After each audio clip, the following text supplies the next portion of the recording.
Meanwhile, in Greenville, Wisconsin, authorities announced Tuesday that 3 trays of mail, including mail-in ballots, were discovered in a ditch, not counted in a ditch.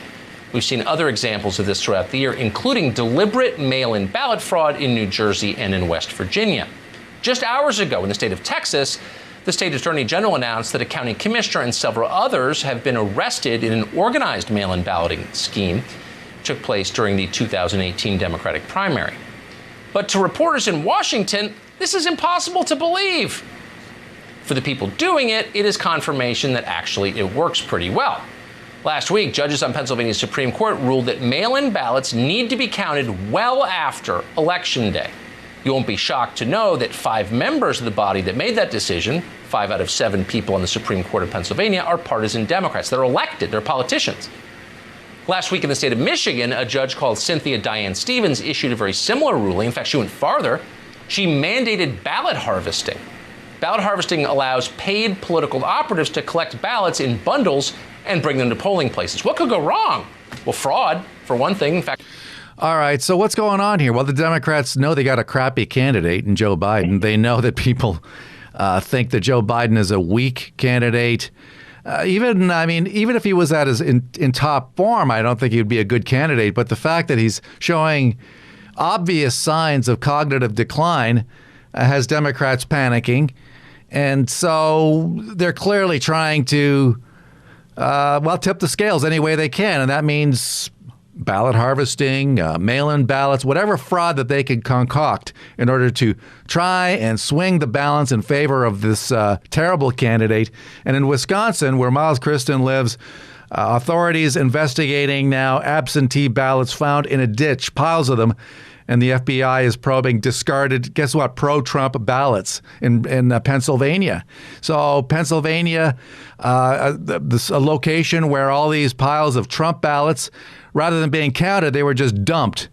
I don't know. What do you think of all this, Miles? I think that there has been election rigging for decades, and it's happened, I think, from both parties, and I think it can happen in a number of ways. You could have, for instance, a company that's running the electronic voting machines switch thousands of votes very quickly.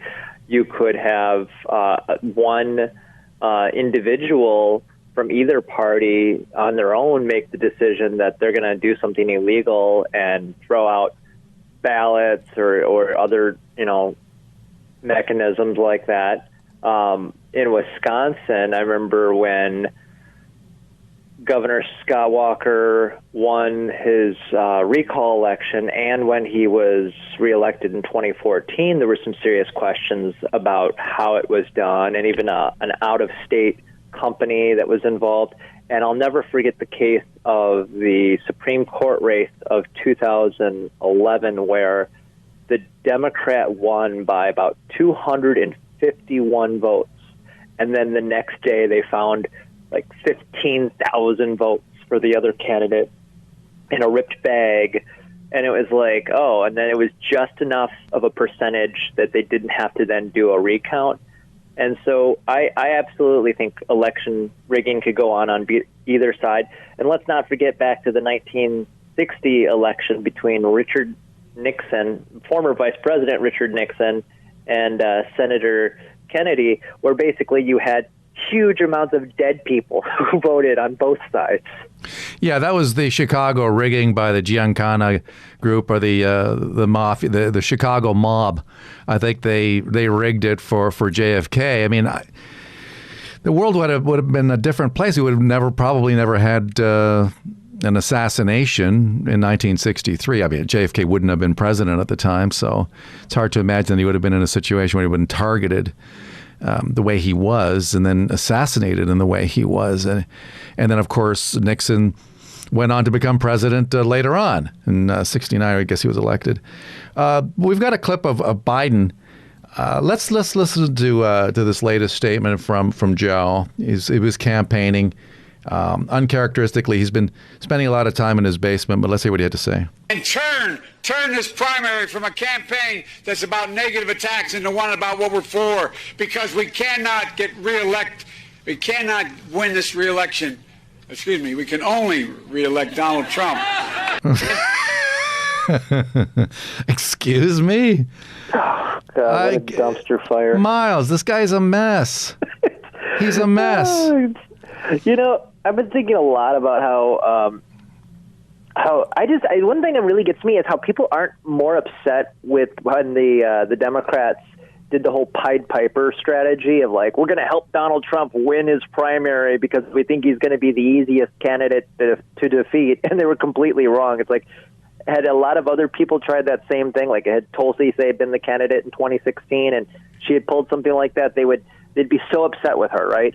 But like, there's so many horrific things the Democrats have done that the media just completely ignores.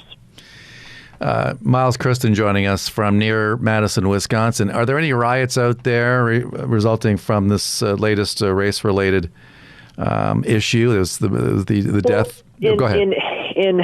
In the Madison area, there's what's referred to as the Beltline. It's the highway that basically goes underneath the city and connects all the little suburbs.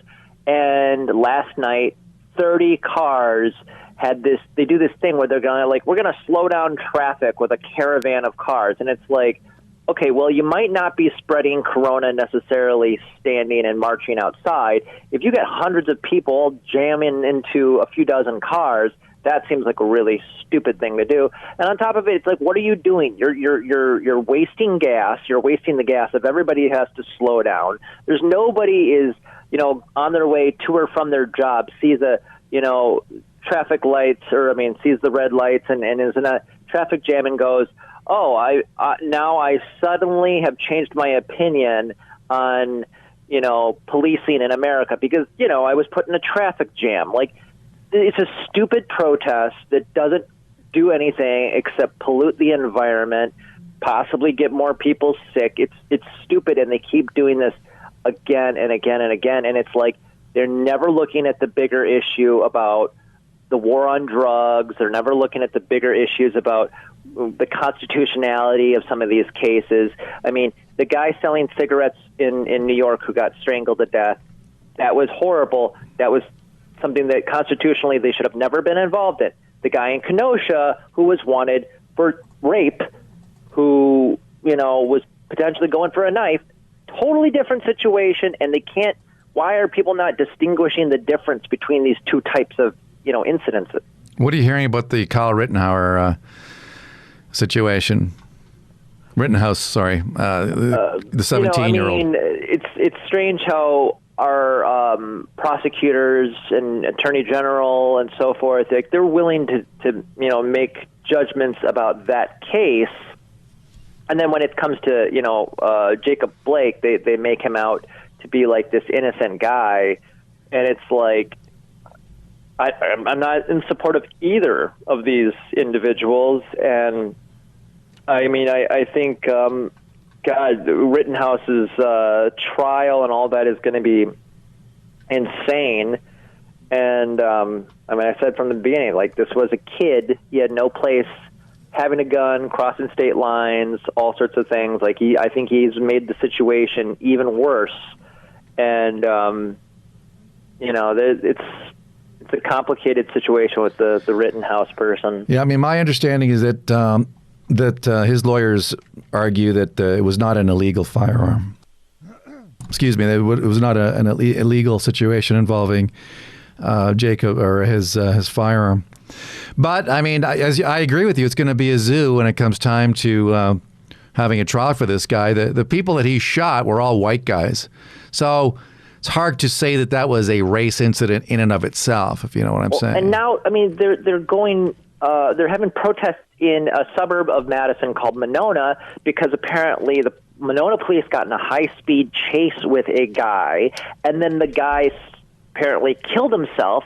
But the protesters, they think that the police shot the guy and then made it look like a suicide. And it's like, I don't think the Monona police are looking for people to get in high-speed chases with just so they can make a fake suicide.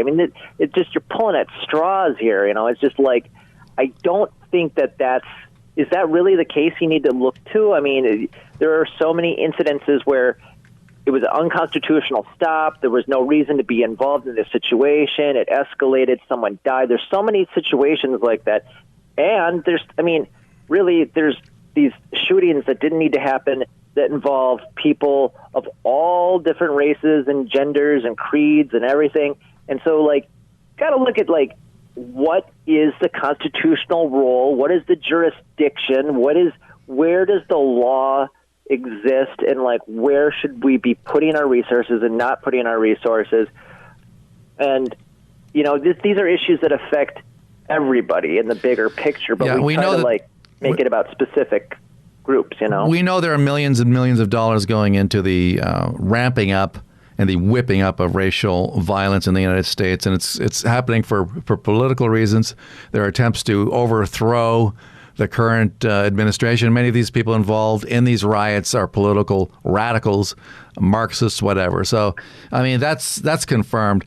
Miles, I got to run, but thank you for coming on the show. Let's chat next week, shall we? If you get a chance. Miles Kristen, coming to us from near Madison, Wisconsin. Always appreciate having Miles on the show.